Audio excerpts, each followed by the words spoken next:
Extreme weather events like these are becoming increasingly common. The question is, should we be doing something to protect the Isle of Man from flooding events? And with Infrastructure Minister Phil Gawne, now you've organised a series of meetings, haven't you, that you want people to come along to. What's the aim here? Yeah, well, basically the department is aware, as indeed government is aware, in fact anybody on the Isle of Man must be aware of the significant changes that we've had in terms of flooding events. We know that this year in particular, due to a variety of things, including solar cycles and various other things, that we're expecting higher than usual general tides. If you then add on to those storm events, you get exceptionally high tides. So we're aware that this is happening more frequently already. We're also aware that I think the vast majority, if not all, the sort of scientists looking at climate now believe that we're going to get significantly more of these events. It's very clearly predicted that we're going to get increasingly high levels of tide generally. So we need to do something about it. So the department, following on from the flooding event last year,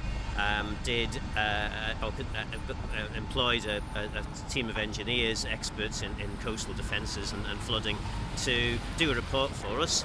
There's a very long-winded way of answering your question, but eventually I'll get there, which is why we're having the community meetings now to present the findings of the engineers and to basically ask the communities, what do you want? Because there are options available. You can either leave it all well alone, believe that if you keep your fingers crossed these storm events won't happen, or perhaps being a bit more serious, just accept that they're going to get flooded.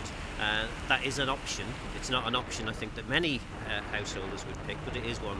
And then there are a range of other options, including new harbour walls, new rock armour and various other flood defences, flap gates and things like this, which are possible. And these, obviously, these options will be tailored to the individual communities that are affected, which at the moment is up the east coast of the Isle of Man. And I suppose the question is, they'll cost millions to implement. Will they really make a great deal of difference? Well, I think it's not just it's the south and east actually that we've had the main meetings at the moment. There's going to be a further series of meetings to address some of the concerns, particularly in Peel and some of the other areas that haven't had meetings yet planned. But where we have money available to the Isle of Man government. We have an available amount of money every year. We also have capital accounts that are available to us. The question is about prioritising. So we know that money's there.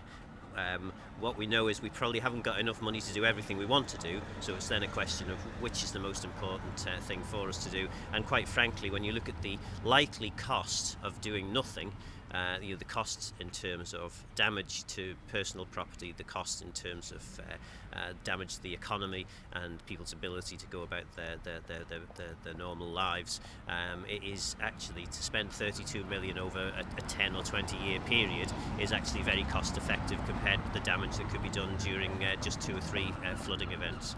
Now, the meetings that you've planned, I think we've got meetings in Laxey, Ramsey, Castletown. You haven't organised a meeting for Douglas? Yeah, there's meetings in Castletown, Port St Mary, Laxey and Ramsey, but there will be a further series of meetings to take place.